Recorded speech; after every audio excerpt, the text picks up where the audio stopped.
I have never had a harder time starting the video than I have this one.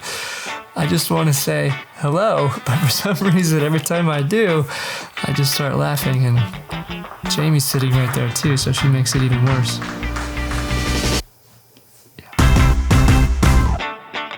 Hey guys, it's me again. I'm finally back with another video. I know it takes a while for me to get these up, but all in time, I will get better. But that's not what we're here to talk about today. We're here to talk about travel. And not just travel in general. We want to specifically talk about what it costs us as a family of 5 to travel. Now, I'm not just talk about it. I want to show you. I'm going to show you and break it down exactly what it is we pay for the travel that we take. Now, we may not travel a ton, but I do feel like we travel enough. In the last 6 months, we've taken 5 trips as a family. And through that process, in the last several years of doing that, we've definitely come to learn some tricks and ways to save, how to maximize points, how to travel for free, find the best deals, things like that.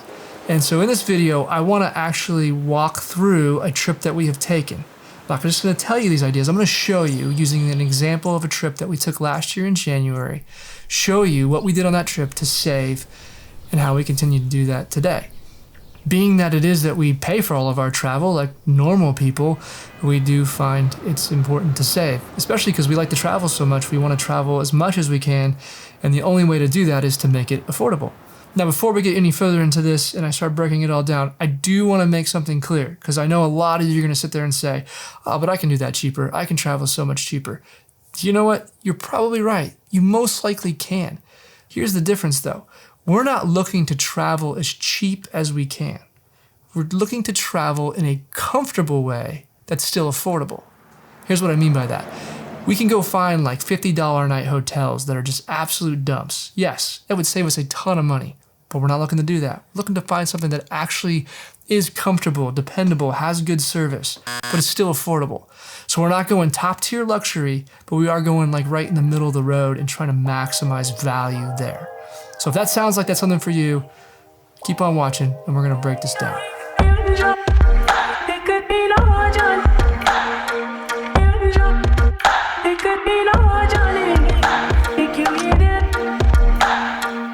So we actually took a trip last year to Park City. It was January of 2020 with the intention of doing this very thing. We just never got around to making the video because of COVID and stuff. It just didn't seem like it made sense at the time to make it, but we're getting back to it now, and I'm going to take you on that trip and we're gonna break it down. Now, I like to break my travel expenses into 6 different cost categories. There's the getting there costs, the transportation once you're there, staying there, entertainment, food, and the miscellaneous expenses, right? The inevitable stuff that comes up when you're traveling. So to better understand these costs for us, like I said, we're gonna look at a trip that we took last year. So last year, remember, that's pre-pandemic, January of 2020. So no masks, no social distancing, a completely different hairstyle for me, different haircut. A lot of things were different then. You might argue that was the good old days. I don't know.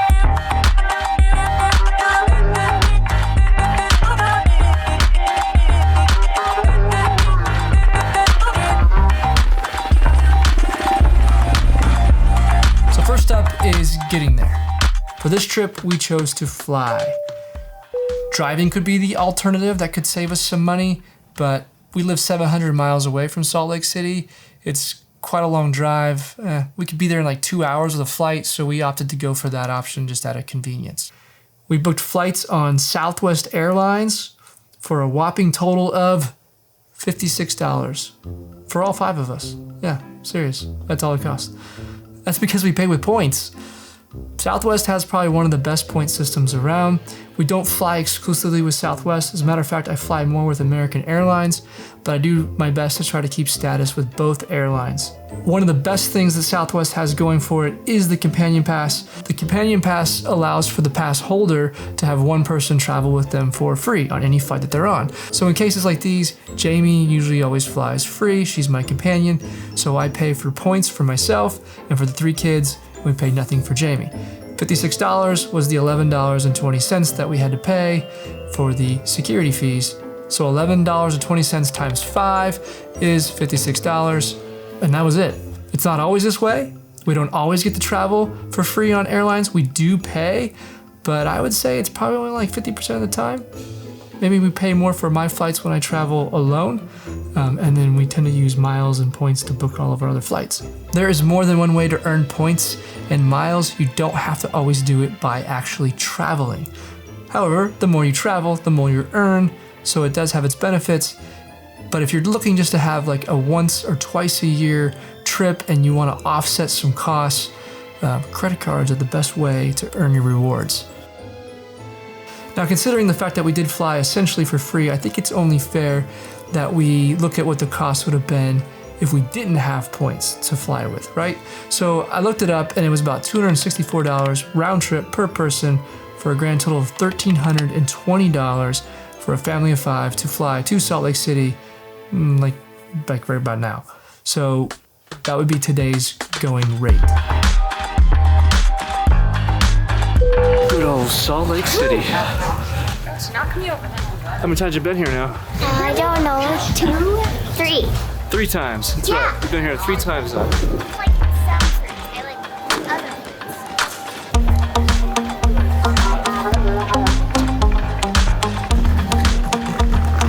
So now we're in Salt Lake City and we need to get to the mountain. It's only about a 45-minute drive to the mountain from the airport. So that gives a lot of options for how we could get there cost effectively. But again, we're weighing out the convenience side. You know, we put a lot of emphasis on things that just work better for us. And in this case, instead of taking like public transportation or an Uber or a shuttle, we wanted to just have our own car. Now, because this is a ski trip, we do have to get a larger vehicle. Normally we try to rent something a lot smaller because it's way cheaper. But we got skis and snowboard and all these big bags, as you can see. So we have to rent the largest SUV that we can get to be able to conveniently fit it all in there. This usually gets pretty expensive. This would usually cost somewhere between $800 to $1,200 for a 5-day trip like this that we're on. I usually don't recommend car rentals because you have hotel parking fees. Oftentimes the car's sitting idle and you just don't need it. You can get around with public transportation a lot cheaper depending on the vehicle that you need to rent.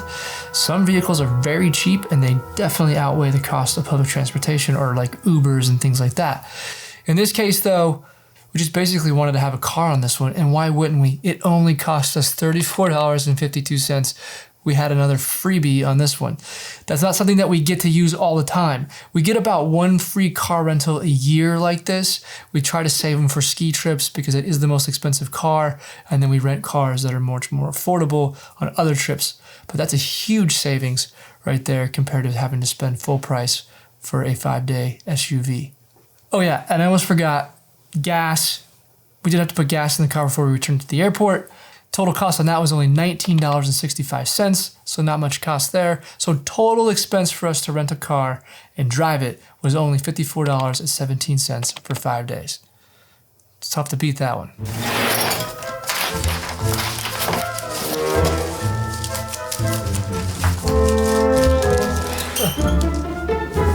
I forgot. I've been like saving all of these receipts. This is from our trip. These are the actual receipts from our trip. I've been saving them for like the last, year, since January of 2020. They've been sitting in that drawer back there.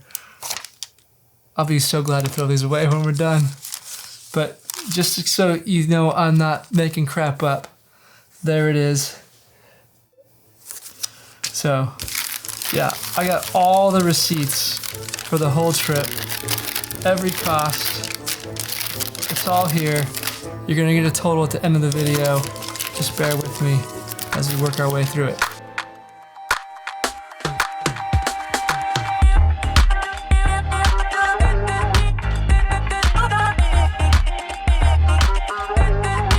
Moving on, number 3, where to stay. Typically when we travel, we like to stay in hotels. I mean, they're just easy, and as a status holder with a popular hotel chain, we get a lot of perks. Like we stayed one time in Hawaii for 12 days at a particular hotel and got over $16,000 in benefits for $0 We paid $0. I got over $16,000 in benefits. That's from points and just all the other perks that come with the status that we have. So this is where status does matter. Sometimes more than actual just rewards or points that you can use that are generic, that can be used like with anywhere. You kind of want to have some brand loyalty. It does pay in the end.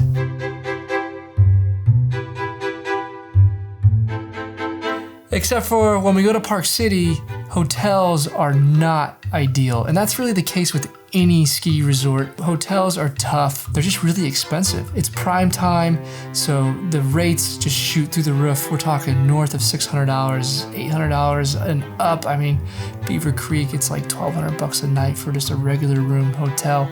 So we try to avoid hotels.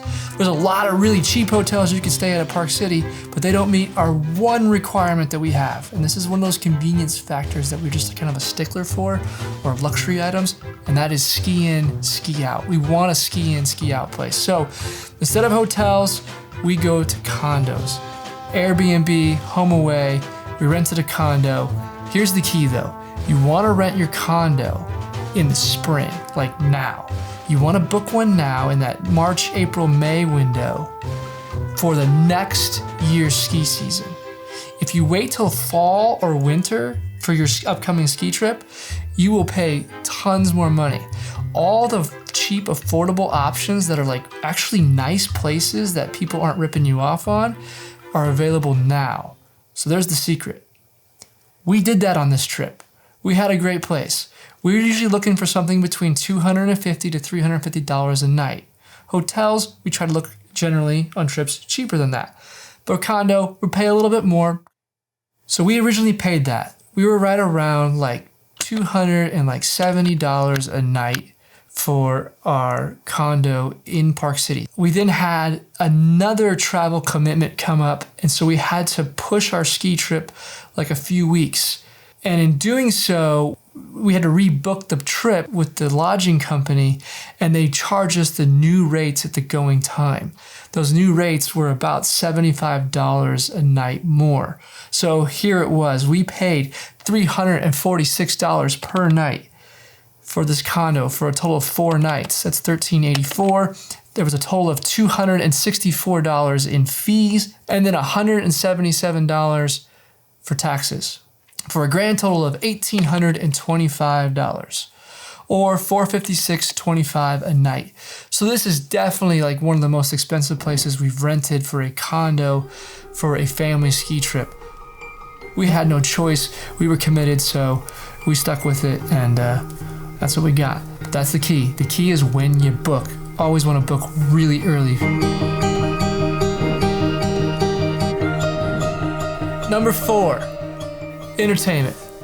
Excursions, whatever you want to call it, whatever you're going to do when you're on your trip, right? The sightseeing, the things, the trips, or whatever, the things you're going to do. For us, this is a ski trip, so obviously skiing is going to be the one thing that we're focused on. So when it comes to skiing, obviously you got to either own your own skis or snowboard, or you got to rent some. And Jamie and I, we own our own stuff, but for the kids, we always rent because, well, they just outgrow anything. Jamie and I, luckily, that's how we save money. We bought skis and a snowboard for me a long time ago. So pretty simple, go to the rental shop and get us some skis.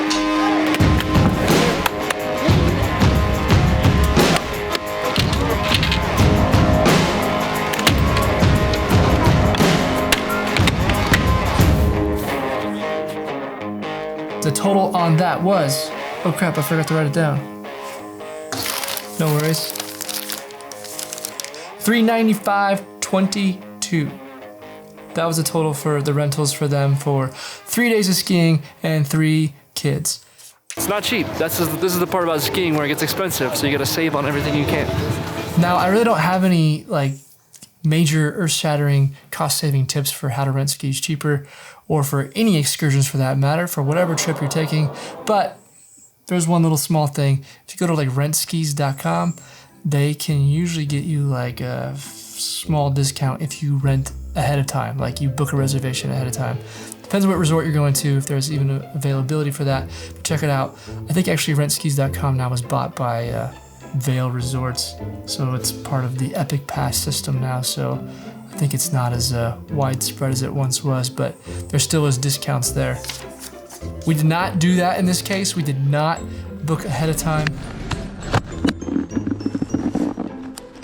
We forgot, but if we would have done that, I think we would have picked up about a $35 or $40 savings, but we didn't, and so that's the total that you're seeing right there. Lift tickets, they are a really deep and complicated conversation. I'm gonna spare you from all the details. We were in Park City for 5 days, 3 days of skiing is what we're looking at. The total that we spent for lift tickets was $1,353. The total that it would have cost us if we would have just walked up to the window and bought our 3-day passes would have been $2,185. Again, that's for 5 people, 3 children, 2 adults, 3 days of skiing. That's an $832 savings simply because we don't walk up to the window and buy passes. It's all about advanced purchase, and not just any advanced purchase through a season pass. I don't really have any advice again on excursions that are non-ski related on how to save, other than do your research and find ways. But if you are interested in skiing, now's the time to buy your Epic Pass for 2021 to 2022 season. They're on sale right now, 20% off. This is not a plug. But if you're looking to go to any of the resorts that Epic serves that are owned by Vail, owned and operated by Vail, now's the time to buy your pass, and they've made it so affordable now. You don't have to buy the big, giant season pass. You can buy much smaller passes, so you might want to check that out. One more thing. If you're going outside of the United States, I'm not sure any of this excursion, advanced purchase stuff really matters, because when you're in different countries, things work totally different. Then you want to kind of avoid the people that are charging you the US rate. You want to find people then that are charging, more the local rate. So that takes being on the ground there in the country to do that, and then you can get way better deals.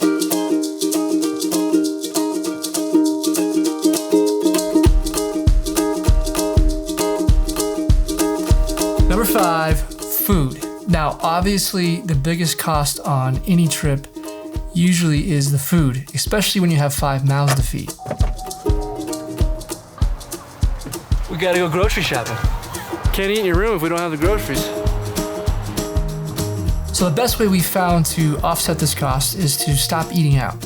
Instead, we opt to eat breakfast and dinner in our room. We make the meals. That's why we have to go grocery shopping. This is also why we have to rent a condo and have a kitchen. Although we've been known to make meals in hotel rooms. It's not very easy, but we do it. But for skiing like this, condo, kitchen, best combination. Yeah.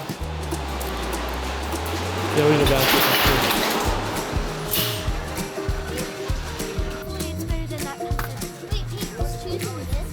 over here, that's not our basket. Oh. The one nice thing about being in a freezer section when it's cold outside and you're wearing like major I'm not cold. Yeah, you're not cold for once in the freezer section. That kind of works out. In Arizona, where we're from, you always have springish or summer clothes on, and so when you're in the freezer section, it's always so cold. And we're just really wimpy when it comes to cold. What's going on over here? Treats? Getting treats? Yes. I like the unicorn one. Are we gonna get more than one? Why do you need more than one, then? Because there's multiple nights of oh my gosh. Have dessert. We have to have dessert every night? No, but more than once. It's Peyton's birthday. Oh, it is her birthday. Yeah, well, yes. Alright. No. Just okay. See how much we spent now. A lot. I think it's gonna get a little out of hand. A lot of food. We started out good. We didn't finish so strong. There it is. Is that our total? 203 with 10 cents. So $203 later, and we now have breakfast and dinner for 4 days.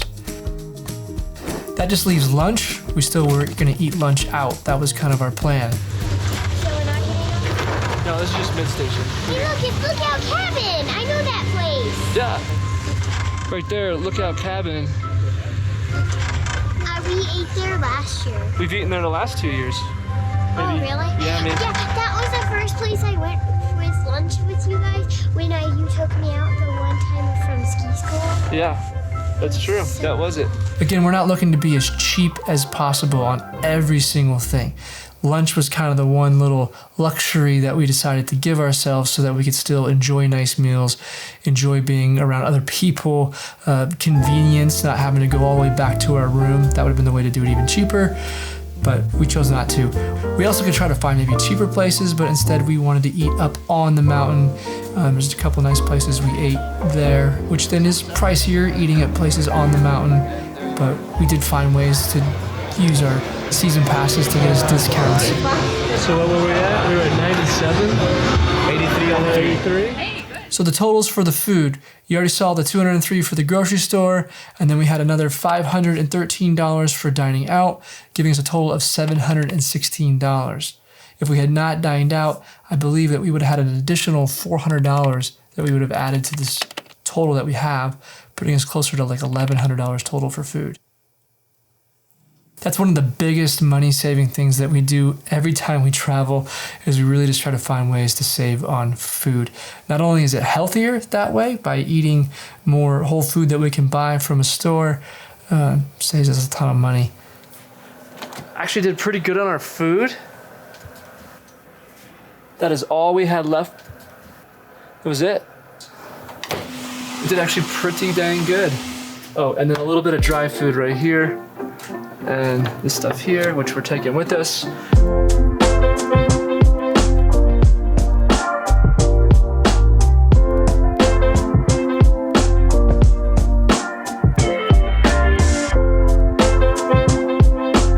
And finally, number 6, the miscellaneous expense category. I don't have a lot here other than the fact that it's just something that we always plan on, the unforeseeable stuff. You never know what's gonna come up. In this particular case, we ended up buying like a deck of cards from the airport because we got stranded there till like 3 o'clock in the morning. So we had packed all of our playing cards away into our bags, and we were super bored. So we went and bought a couple packs of cards. That was about like $8 there. And then we also had some airport parking fees that we had to pay that I don't pay for till the very end of the trip. So kind of the last thing you pay for. So there's stuff like that. You might have baggage fees. You might have, you lost something you need to buy. You forgot something you need to buy and replace. Who knows? Especially when it comes to skiing. Like, I remember one time I was on a bus going to a resort somewhere. Actually, it was in Utah as well. And I left a glove on the bus. And I got out of the bus, walked to the lodge, got my lift ticket. This is a long time ago. I think it was like 18 years old. I was all by myself. I went to put my gloves on and I figured out, oh crap, I only have one glove. So I had to go to the local shop there and buy another set of gloves. So that was an expense I wasn't expecting, and that stuff happens. So our total for miscellaneous expenses was only $70. That was it. So not too bad.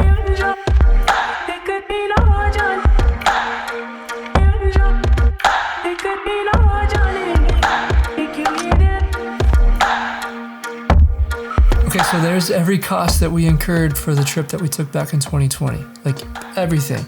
You've seen it all. Here's the recap. We had $56 for our flights, about $55 total for the car rental and the fuel. Lodging was $18.25. All of our costs for skiing were $1,748. That was the lift tickets and the rentals. Food was $716, and miscellaneous was $70, for a total of $4,469. Now, if we look at the totals for what we would have spent had we not used rewards or any other cost-saving measures, here's what that would look like. The total on that would have been over $8,000. So we were able to save over $3,600 by using rewards and being strategic about the where, when, and how we purchased and bought our travel. That's how we make travel affordable so that we can do it a lot more.